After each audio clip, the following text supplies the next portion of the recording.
Hi MPSC guys, good afternoon all of you.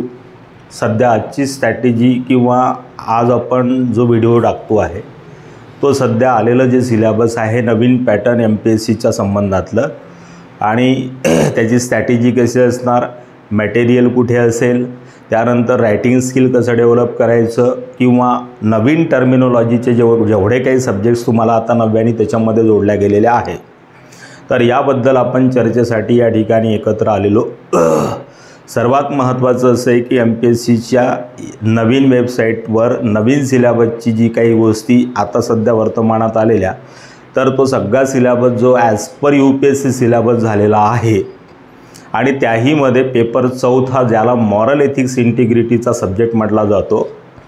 Generally हा subject आपल्यासाठी नव्याने आहे, जे बदल झाले. माझं म्हणण्याचं तात्पर्य असे की जे काही बदल MPSCने केले सध्या, त्यामध्ये भाग 4 किंवा पेपर 4 जो हा पार्ट आहे तो अत्यंत महत्त्वाचा पार्ट आहे तुमच्यासाठी आणि तो कंपल्सरी असल्यामुळे स्वाभाविक आहे की तुमच्यावरती त्या पेपरच्या बद्दल काही नव्याने जिज्ञासा असतील, जाणून घेण्याची तुमची इच्छाशक्ती असेल की पेपर कसा असेल बाबा, पेपर पॅटर्न काय असलं पाहिजे किंवा काय राहील.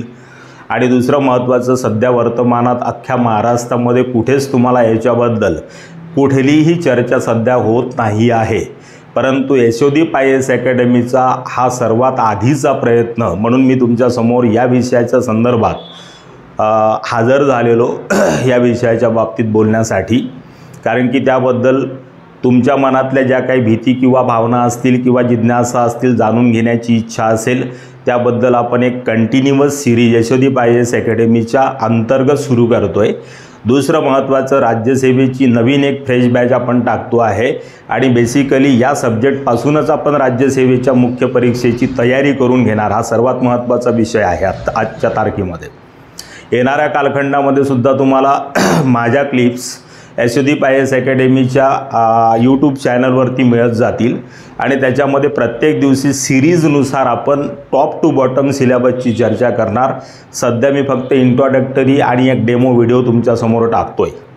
तर सध्या डिस्क्रिप्टिव्ह टाईप एक्झाम झाली असल्यामुळे लोकांना बऱ्याचशा साशंकता आहे आणि त्याच्यामध्ये साशंकता असण्याचं कारण पण आहे. सर्वात महत्त्वाचा विषय असा आहे की सिलेबसमध्ये कोणत्या पद्धतीचे बदल झाले हे आपल्याला जाणून घेण्याची महत्त्वाची पहिली गरज आहे. तर पहिला मुद्दा मी या ठिकाणी क्लिअर करतो की नवीन पॅटर्न म्हणजे काय असतं.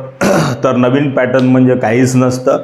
जुन्या पॅटर्नला जे ऑब्जेक्टिव्ह टाईप होतं त्याला डिस्क्रिप्टिव्ह टाईप केलं, यालाच आपण नवीन पॅटर्न समजा. बस पहिली गोष्ट म्हणजे 50% तुमची भीती याच्यातली निघून जाईल. कारण की हिस्ट्री प्लस जॉग्राफी हा जनरल स्टडीजचा पहिला पेपर तुम्हाला पूर्वीच्याही सिलेबसमध्ये होता, फक्त ऑब्जेक्टिव्ह टाईप होतं इतकंच. Second, political science plus international relation हा सुद्धा तुम्हाला सेकंड पेपर त्याच्यामध्ये पूर्वी पण होता, आता पण तेच आहे.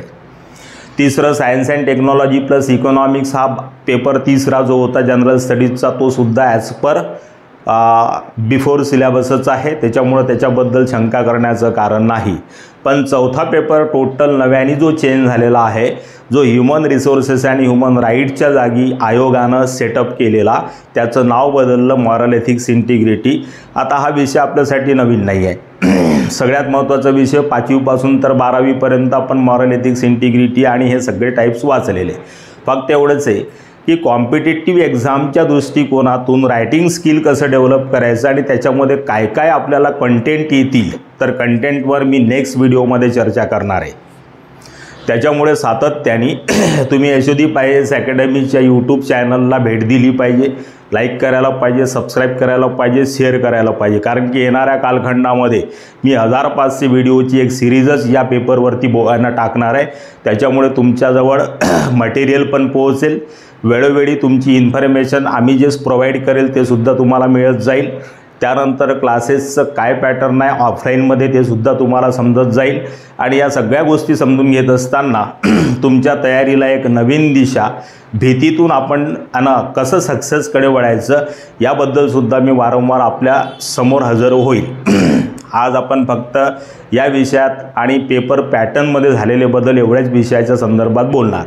तर नव्यानं काहीच नाही झालेलं आहे. पहिले जे ऑब्जेक्टिव्ह होतं ते डिस्क्रिप्टिव्ह टाईप आहे. त्याच्यामुळे सर्व पेपर जो नवीन झालेला आहे, आज मी फक्त त्याच्याबद्दल एक इंट्रोडक्शन क्लास म्हणून बोलणार आहे. तर पहिलं जसं मी बोललो, पहिला मुद्दा सर्वात महत्त्वाचा आहे की हा सब्जेक्ट आपल्याला जो जोडला गेला, तर त्यामध्ये सिलेबस काय काय तुम्हाला कंटेंट असतील याच्याबद्दल येणाऱ्या कालखंडामध्ये मी तुम्हाला one by one topic by topic समजावून देणार. त्याच्यामुळे ही चिंता समाप्त झाली. दुसरा अत्यंत महत्त्वाचा विषय तुम्हाला या ठिकाणी झालेला आहे, त्याला म्हटलं जातं रायटिंग किंवा डिस्क्रिप्टिव्ह टाईप पॅटर्न. आता यामध्ये एक गोष्ट लक्षात ठेवायची आहे की या सेक्शनमध्ये तुम्हाला 3 प्रकारचे प्रश्न कंटेंट वाईज येऊ शकतात.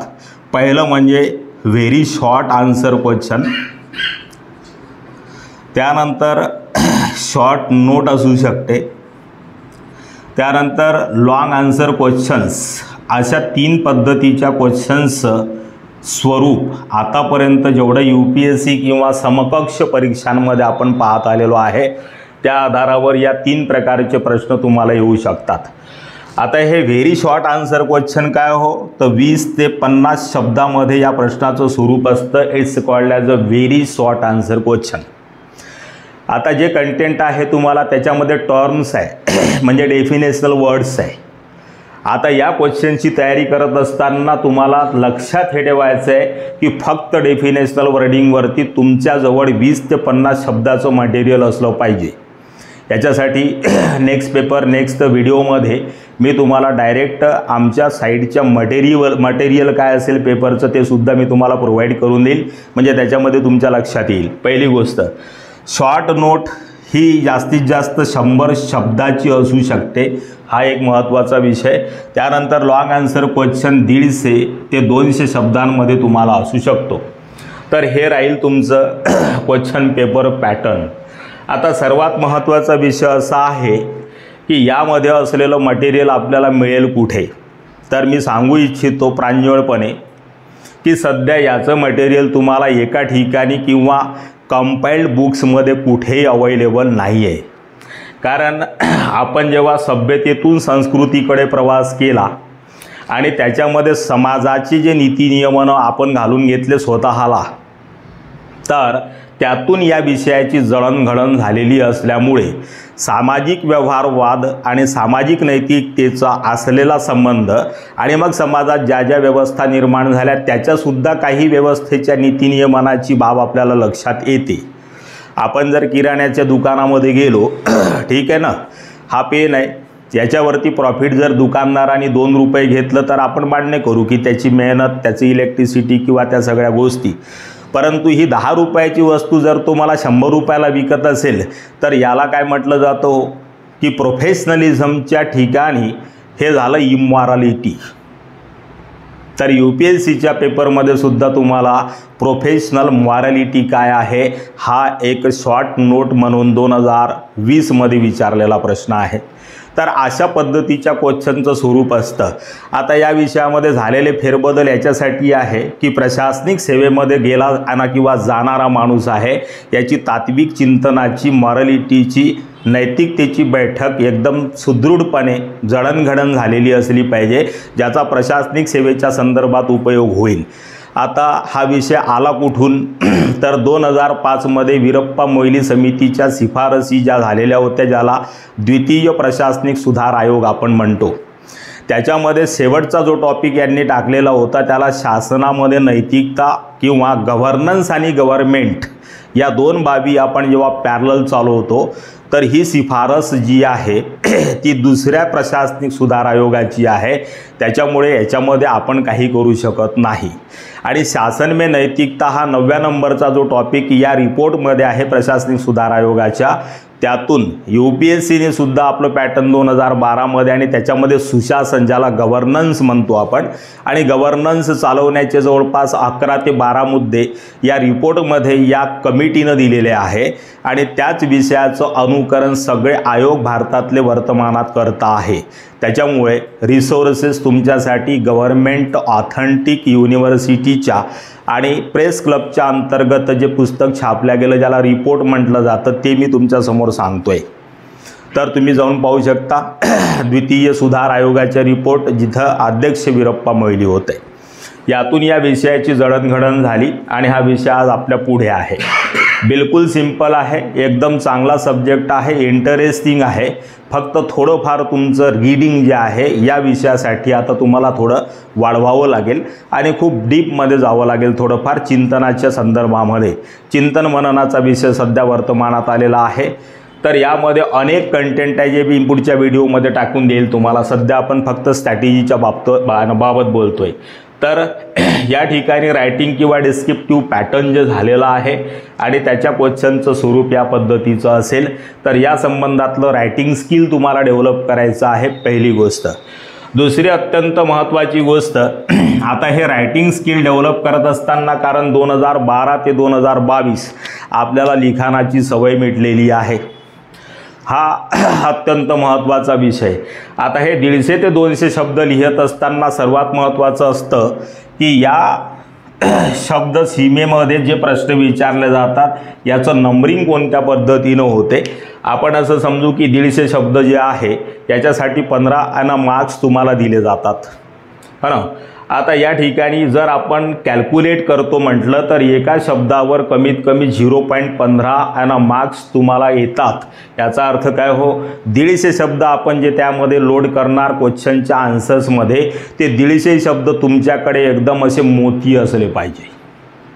आता त्याच्यासाठी भाषेचं नॉलेज असलं पाहिजे की कोणत्या ठिकाणी प्रॉपर शब्द कशा पद्धतीने तुम्ही वापरता। कधी कधी उच्चारण प्रक्रियेमध्ये सारखेच दिसणाऱ्या शब्दाचा अर्थ फार भिन्न असतो, जसं प्राधिकार आणि अधिकार।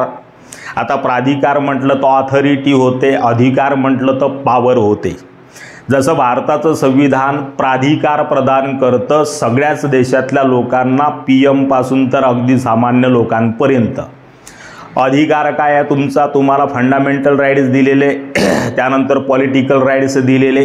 तर या पद्धतीने सोर्स जो असतो त्याला ऑथॉरिटी म्हटलं जातं।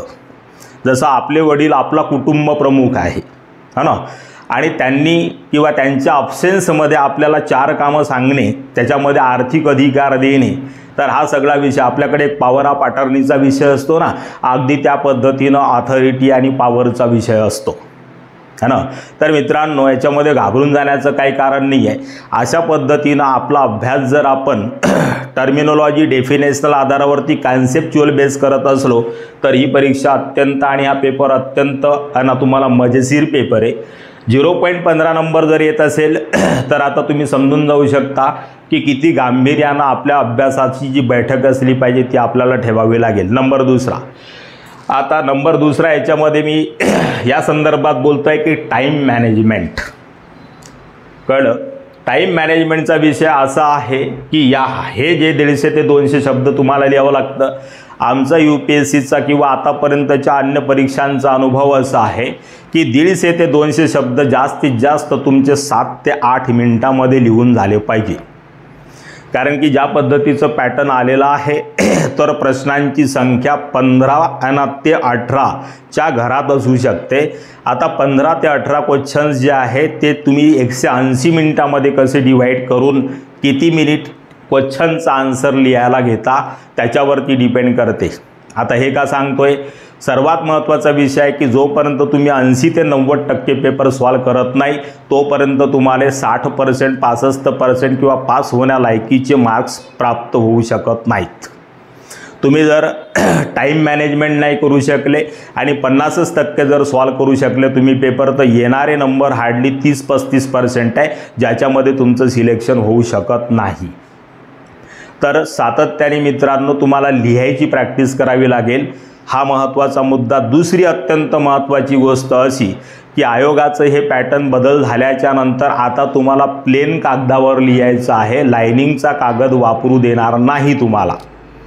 आता मला सांगा की अचानकपणे आतापर्यंत आपण लाईनच्या कागदांवरती लिहायचो आणि अचानक हा झालेला फेरबदल जर तुम्हाला प्लेन पेपरवर लिहावा लागला तर तुम्ही लिहून पहा माझा व्हिडिओ ऐकल्याच्या नंतर आणि मग मला कळवा तुम्ही, कळलं की नाही. तर एका लाईनमध्ये तुमचं अक्षर येतं की नाही येत. कमीत कमी माझं गॅरंटी आहे आणि माझा 20 वर्षाचा अनुभव हे सांगतो की प्लेन व्हाईट पेपरवर तुम्हाला सरळ लाईन येण्यासाठी कमीत कमी 3 महिन्याची प्रॅक्टिस करावी लागेल, तेव्हा कुठे तुमची लाईन जी आहे सरळ येईल. आता काही लोकांचा प्रश्न असा असतो की सर शुद्धलेखन किंवा मात्रात्मक चुका या परीक्षेमध्ये ग्राह्य. बिलकुल 100% मी अनेकदा सांगतोय की जर व्याकरणशास्त्राच्या आधारावर तुमचा पेपर जर चेक केला ना तर कोणीही या परीक्षेमध्ये पास होऊ शकत नाही. म्हणजे किती सोपं झालं याचा अर्थ काय. परंतु याचा अर्थ असा होत नाही की तुम्ही तुमचे गुणदोष जे आहे ना ते या पद्धतीनं तुम्ही एक्सपोज करत चला. माझं म्हणण्याचं तात्पर्य असं आहे की भाषाशास्त्राच्या अंतर्गत जेवढा दोष तुम्हाला एलिमिनेट करता येऊ शकतो तेवढा करा. विशेष म्हणजे मात्रात्मक चुका, उकार इकार वेलांटी मात्रा, त्यानंतर उद्धरणात्मक वाक्य, संयुक्त वाक्य, व्यंजनाची प्रक्रिया है ना. आता एक पोरगा आमच्या माझा अनुभव असा आहे की आम्ही स्वाईनला काय म्हणतो है ना, मृदा म्हटलं जातं मराठीमध्ये किंवा हिंदीमध्ये किंवा अन्य. याचा इंग्रजी होतो स्वाईन. आता मी नोट्स लिहून देत असताना पोरांना सांगतोय की मृदा है ना. या पोरांना है ना सगळ्या आहे ना तुम्हाला ज्या नोट्समध्ये है ना मृदा केलं. आता सांगा अशा सिच्युएशनमध्ये ही गोष्ट तुम्ही म्हणताय की मान्य केली पाहिजे आयोगानं, ही अक्षम्य चूक आहे. याला कोणीही मान्य करू शकत नाही. याचा अर्थ असा होतो की जर ह्या पद्धतीनं तुमचं कम्युनिकेशन आहे तर या अंतर्गत असा अर्थ होतो तुमचा की तुमचं नॉन वर्बल कम्युनिकेशन चांगलं नाही है ना. आणि उच्चारण प्रक्रिया तुम्हाला समजत नाही, याच्यासाठी फोनिक्स आणि फोनोलॉजी थोडंफार पद्धतीनं तुम्हाला शिकावं लागेल. शाब्दिक उच्चारणाची प्रक्रिया तुमची सुधारली गेली पाहिजे. सर्वात महत्त्वाचं भाषाशास्त्रामध्ये प्रमाण भाषा कशी वापरताय तुम्ही, भाषेच्या अंतर्गत असलेले पर्टिक्युलर डेफिनेशनल वर्ड्स कसे वापरताय याच्यावरती तुम्हाला जे आहे नंबर्स मिळतील. पहिली गोष्ट. दुसरी महत्त्वाची गोष्ट, जेव्हा तुम्ही डेफिनेशनल वर्डिंग वापरताना तेव्हा ही 150 शब्दाची शब्दसीमा एकदम आणि बरोबररित्या पूर्ण होऊ शकते. तुम्हाला एक्सेस या संबंधात लिहावं लागणार नाही. हा याचा फायदा आहे. हे झालं 2 नंबरच्या आपली या पेपरच्या बद्दलची स्ट्रॅटेजी. आता तिसरा महत्त्वाचा मुद्दा आहे की या संबंधातलं मटेरियल कुठे आणि कसं मिळेल. तर मित्रांनो मी प्रांजळपणे सांगू इच्छितो की वर्तमानात हिंदी इंग्रजी असो किंवा अन्य कुठल्याही भाषेमध्ये असो या पेपरचं कंपाइल्ड मटेरियल एकत्रित किंवा ॲक्युम्युलेटेड मटेरियल तुम्हाला कुठेही वर्तमानात बाजारात उपलब्ध नाही. त्यामुळे यामध्ये आलेल्या सिलेबसचा प्रत्येक कंटेंट तुम्हाला शोधायचा आहे. त्याच्यामध्ये जर मी हेल्प तुमची करू शकलो तर माझ्यासाठी ती आनंदाची बाब असेल. त्याच्यामुळे मी आधी पण बोललेलो आहे की तुम्हाला सातत्याने यशोदीप IAS अकॅडमीच्या यूट्यूब चॅनलला किंवा वेबसाईटला सातत्याने भेट देण्याची गरज आहे. मी बोललो की ही सगळी सिरीज मी टाकतोय कंटिन्युएशनमध्ये तुम्हाला वारंवार. हा पहिला व्हिडिओ झाला, याच्यानंतर नेक्स्ट, आणि हा सिक्वेन्सनं राहतील माझे व्हिडिओ सगळे. म्हणजे आज ज्या ठिकाणी मी सोडेल उद्या जेव्हा मी व्हिडिओ रेकॉर्डिंग करून टाकेल तर तो आज सोडलेल्या स्थानापासून पुढचं स्थान ग्रहण करेल, अशी आपली हे सिरीज राहील. याला आपण यशोदीप पेपर 4 सिरीज म्हणतो आहे. आणि यामध्ये जेवढे कंटेंट तुम्हाला लागतील विथ क्वेश्चन आणि क्वेश्चन रायटिंग सहित मी तुम्हाला सांगण्याचा प्रयत्न करेल. तर माझ्याकडनं तुम्हाला जितकी हेल्प होईल तेवढा आम्ही आमच्या सगळे मित्रमंडळी किंवा आमचे जेवढे सहकारी आहे अकॅडमीचे तेवढे तुम्हाला सातत्याने करत राहील. आणि याबद्दल अधिक माहिती जर तुम्हाला विचारायची असेल तर तुम्ही एकतर संकेतस्थळांवर जा, नंबर्स खाली येतील, त्याच्यावरती तुम्ही फोन करून विचारणा करू शकता. तुमच्या ज्या काही अडचणी याच्याबद्दल असतील त्या आम्ही दूर करण्याचा प्रयत्न करू. तर हे झालं आपलं स्ट्रॅटेजीच्या बद्दल. दुसरा महत्त्वाचा विषय आहे ना, म्हणजे यामध्ये नवीन सिलेबसच्या अंतर्गत एक एस्सेचा पेपर तुम्हाला जोडला गेलेला आहे. हा एक अत्यंत महत्त्वाचा बदल आयोगानं केलेला आहे. मी फक्त आज झालेल्या बदलांबद्दलच बोलणार आहे. तर हा नवीन फक्त तुम्हाला एस्सेचा पेपर आहे जो याच्यामध्ये ॲड झालेला आहे. आता जसा UPSCचा सेपरेट एस्सेचा पेपर येतो तर यामध्ये तुम्हाला 3 अवर्स मिळतील. आता 3 अवर्स तुम्ही म्हणाल बा 3 अवर्समध्ये आपण एसे कसा लिहायचा, कारण आतापर्यंत सर आम्ही खूप एसेज लिहिले हो ना. तर तुम्ही तुमच्या मनाला विचारा की तुम्ही जो एसे लिहिता तो ॲज अ स्पर्धा परीक्षेच्या दृष्टिकोनातून आहे की नाही. सिंपल गाईचा निबंध तुम्ही लिहून दाखवा मला. आपण जो 5व्या वर्गात लिहिला होता ना तोच आताही लिहितो. हा सिव्हिल सर्व्हिसेस ॲस्पिरंटचा एसे लिखाणाचा जो भाग नाही आहे. तर बाबांनो, सर्वात महत्त्वाचा विषय असा आहे की याच्यामध्ये एकतर पेपरचं स्ट्रक्चर कसं राहील, तर सेक्शन ए असू शकतं, याच्यामध्ये तुम्हाला 4 टॉपिक्स दिले जाऊ शकतात. सेक्शन बी असू शकतो, याच्यामध्ये सुद्धा तुम्हाला 4 टॉपिक्स दिले जाऊ शकतात. आता यापैकी यातनं 2 तुम्हाला सोडवायचे असेल, यातनं 2 सोडवायचे असेल तर साधारणतः 2000 शब्दाचा हा निबंध असतो. आणि अशा अनुषंगाने जर बघितलं तर 500-500 मार्काचे 2 इकडे सेक्शन एला आणि 500-500 मार्काचे 2 सेक्शन बीला, अशा पद्धतीचं डिस्ट्रीब्युशन एसेच्या पेपरचं असू शकतं. किंवा हे नसेल तर 1000 वर्ड्स आणि 1000 वर्ड्स अशा 2 एसेस तुम्हाला विचारू शकतात. किंवा हे होऊ शकतं की एकच एसे विचारेल पण तो 2000 शब्दाचा असेल. आता 1, 2 आणि 3 स्ट्रक्चर मी सांगितले तुम्हाला. या 3 स्ट्रक्चरमध्येच हे विषयाचं स्वरूप असू शकतं. पहिली महत्त्वाची गोष्ट, आता याच्यामध्ये जर 4 विषय आणि इकडे 4 विषय तुम्हाला विचारता आहे तर एसेचा जो पेपर आहे त्याचा कंटेंट हा असतो की यामध्ये तुम्हाला इकॉनॉमीच्या सब्जेक्टवर एसे विचारेल, पॉलिटिकल सिच्युएशन जर असेल तर त्याच्यावर विचारेल, सोशल इश्यूजवरती विचारू शकतो, यानंतर नॅचरल डिझास्टर असेल त्याच्यावरती विचारू शकतो. सर्वात महत्त्वाचा मुद्दा असा आहे मित्रांनो की मॉरल एथिक्स इंटिग्रिटीचे सुद्धा तुम्हाला विषय है ना, आणि त्याच्यावरती सुद्धा निबंध येऊ शकतो. जसं तुम्हाला विचारलं सत्य परेशान हो सकता है पराजित नाही. आता याच्यामध्ये काय करणार तुम्ही, तर मी बोललो याच्या पहिले आपण भाग 4चे ज्या विषयाच्या बद्दल बोललो त्यातलेच कंटेंट काढून याच्यामध्ये टाकायचे आहेत आपल्याला. आणि मॉरल एथिक्स इंटिग्रिटीचे सब्जेक्ट कमीत कमी 2 ते 3 याच्यामध्ये असतात. म्हणजे भाग 4 किंवा पेपर 4चा जो फायदा आहे तो तुम्हाला एसेमध्ये पण होऊ शकतो. हा माझा सांगण्याचा उद्देश आहे. म्हणजे जो पेपर जनरल स्टडीजचा 4 आहे त्याचे जेवढे नंबर्स आहे तेवढेच नंबर्स तुम्हाला जे एसेमध्ये सुद्धा प्राप्त होऊ शकतात. अशा अनुषंगाने तुम्ही जे आहे या मॉरल एथिक्स इंटिग्रिटीचा अभ्यास जर चांगल्या पद्धतीनं करत असाल तर या विषयाची डिपेंडन्सी तुम्हाला दुसऱ्या पुस्तकातून कुठेही तयार करून घ्यावी लागणार नाही. आणि निबंध कसा लिहायचा, तर निबंध लेखनाची सुद्धा प्रक्रिया आहे. भाषाशास्त्राच्या अंतर्गत वर्णनात्मक, त्यानंतर अनेक बाबींच्या जे काही तुम्हाला उद्धरणं दिलेली असतात. सामान्यपणे कॉम्पिटेटिव्ह एक्झामचे एसे असे असतात की जी लाईन किंवा जे स्टेटमेंट तुम्हाला दिलेलं आहे ते स्टेटमेंट शेवटपर्यंत तुम्हाला प्रूव्ह करत न्यायचं आहे. जसं आपण प्रूव्ह करायचो भूमितीमध्ये 10व्या वर्गापर्यंत एक इक्वेशन असायचं आणि मग आपण कॅल्क्युलेशन करत x = 12 असं आपण उत्तर जे काढायचो ना, अशा पद्धतीचं एसेचं लिखाणाचं स्ट्रक्चर असलं पाहिजे. याला वाङ्मयीन लेखन किंवा आदर्श एसे किंवा निबंध कशाला म्हटलं जातं. निबंधाचा अर्थ होतो की तुम्ही जो आकृतीबंध बांधलेला आहे इन्फॉर्मेशनचा तो कुठेही सीमेच्या बाहेर जात नाही, सीमा क्रॉस करत नाही है ना. निबंधाचा जर संधी विग्रह जर केला तर नि प्लस बंध असा त्याचा अर्थ होतो. परंतु आपले निबंध मुक्त असतात. तर हा निबंध तुम्हाला जे मार्क्स देऊ शकत नाही. निबंध निबंधासारखाच असला पाहिजे. कळलं का नाही. सर्वात महत्त्वाचा विषय. तिसरी महत्त्वाची स्ट्रॅटेजी मी याबद्दल सांगू इच्छितो तुम्हाला.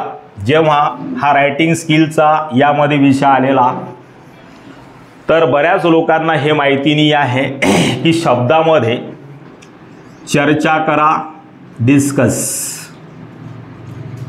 है ना. नंबर 2 डिफाईन म्हणजे व्याख्या करा. नंबर 3 ॲनालिसिस म्हणजे का हो, विश्लेषण करा. नंबर चौथा आहे ना, म्हणजे तुलनात्मक अध्ययन, कंपॅरेटिव्ह ॲनालिसिस म्हटलं जातं, है ना. आता आपल्याकडे बरेच MPSCच्या पोरांना आम्ही 20 वर्षामध्ये शिकवून चुकलो. हा जो तुलनात्मक अध्ययनाचा विषय आहे हा लोकांना एवढा भारी वाटतो राव, की 5व्या वर्गाचा पोरगाही है ना 2 लाईनी आहे ना, 2 टॉपिकच्या मधात एक लाईन खेचतो. Number 1, number 1, number 2, number 2, number 3, number 3. काय याला तुलनात्मक अध्ययन नाही म्हणू शकत आपण.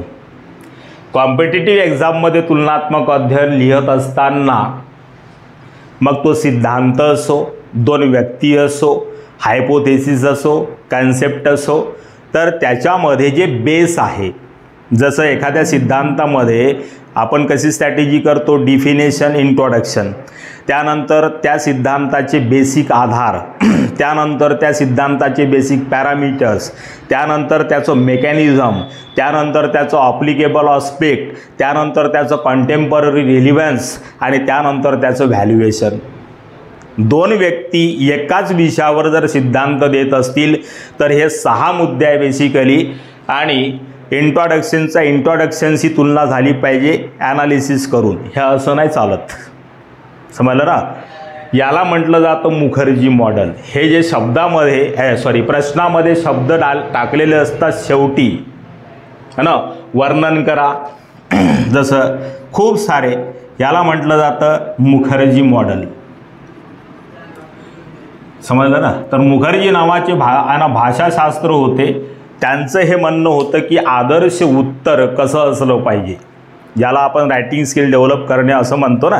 आता रायटिंग स्किल डेव्हलप करणे म्हणजे काय, प्रश्नांमध्ये विचारलेल्या या शब्दांशी, शेवटी जे प्रश्न विचारलेले असतात त्या शब्दांशी तुम्ही न्याय करू शकता. आतापर्यंत अनेक लोक असं आहे की याच्याकडे त्यांचं लक्षच नसतं, म्हणून ज्या ठिकाणी व्याख्या करायची असते त्या ठिकाणी आपण वर्णन करतो, ज्या ठिकाणी वर्णन करायचं असतं त्या ठिकाणी आपण चर्चा करतो, ज्या ठिकाणी आपल्याला समालोचना करायची असते त्या ठिकाणी आपण आलोचना करतो, म्हणजे क्रिटिक करतो.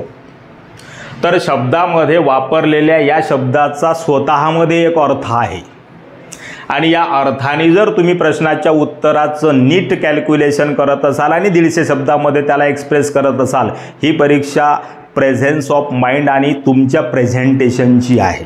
तुम्ही प्रेझेंट कसं करता आयोगाच्या पुढे स्वतःला. तर या शब्दांचा स्वतःमध्ये एक महत्त्व आहे आणि यामध्ये मी कंटेंट सांगेल तुम्हाला पुढच्या व्हिडिओजमध्ये की चर्चा करा याच्यामध्ये काय काय कंटेंट आले पाहिजे. आणि त्या अनुषंगाने जे सब्जेक्ट तुम्ही हाताळता, मग हे मॉरलिटिक्स इंटिग्रिटीच्या बाबत असो, पेपर पहिला असो, पेपर दुसरा असो किंवा तुमचं ऑप्शनल पेपर असो, या सगळ्यांमध्ये हे कंडिशन्स तुम्हाला वापरायची आहे. आणि जर असं असेल तर तुमचा पेपर एकदम उत्तम आणि आदर्श पेपर होण्याची शक्यता कोणी नाकारू शकत नाही. ह्या छोट्या छोट्या गोष्टी आहे. IAS होणं किंवा MPSC पास करणं खूप मोठ्या मोठ्या गोष्टी नसतात. एकदम छोट्या छोट्या गोष्टी ज्या आपण सुरुवातीच्या कालखंडापासून नजरअंदाज करत आलेलो आहे, डोळे झाक करत आलेलो आहे. आपलं परीक्षण नीट नाही आहे, त्याच्यामुळे या गोष्टी आपल्यासोबत होणारे ॲक्सिडेंट घडतात. खूप महत्त्वाची गोष्ट आणि खूप मोठी गोष्ट नाही बोलत आहे. या पद्धतीनं आपल्या अभ्यासाची ऑर्डर जर आपण कंटिन्युअस करत असाल तर निश्चितपणे येणारा काळ तुमच्यासाठी सुवर्ण काळ आहे. कारण नवीन पॅटर्न आहे, स्क्रीनिंग जे आहे ते थोडंसं कमी होईल, त्यामुळे तुमच्यासाठी खूप जास्त चान्सेस आहे की तुम्ही 40-45% मार्कामध्ये सुद्धा पास होण्याची शक्यता नाकारता येत नाही. त्यामुळे बिलकुल प्लॅनिंगनी या पद्धतीचा अभ्यास करणे अत्यंत महत्त्वाचं आहे, ज्याच्याबद्दल मी तुम्हाला यशोदीप IAS अकॅडमीच्या यूट्यूब चॅनलच्या माध्यमातून कंटिन्युअसली तुमच्या संपर्कात असेल. आणि याबद्दल फर्दर इन्फॉर्मेशन जर तुम्हाला पाहिजे असेल तर आतापर्यंत जेवढं काही मी बोललो, तर आशा करतो की याबद्दल तुम्हाला अधिक जिज्ञासा प्राप्त होऊन तुम्ही माझ्याशी संपर्क साधणार. नेक्स्ट व्हिडिओमध्ये पुन्हा मी तुम्हाला भेटेल. व्हिडिओ शेअर, लाईक आणि सबस्क्राईब करायला विसरू नका, म्हणजे तुम्हाला येणाऱ्या सिरीजची माहिती वेळोवेळी प्राप्त होत राहील आणि आमच्यासाठी तो सौभाग्याचा दिवस असेल. थँक्यू.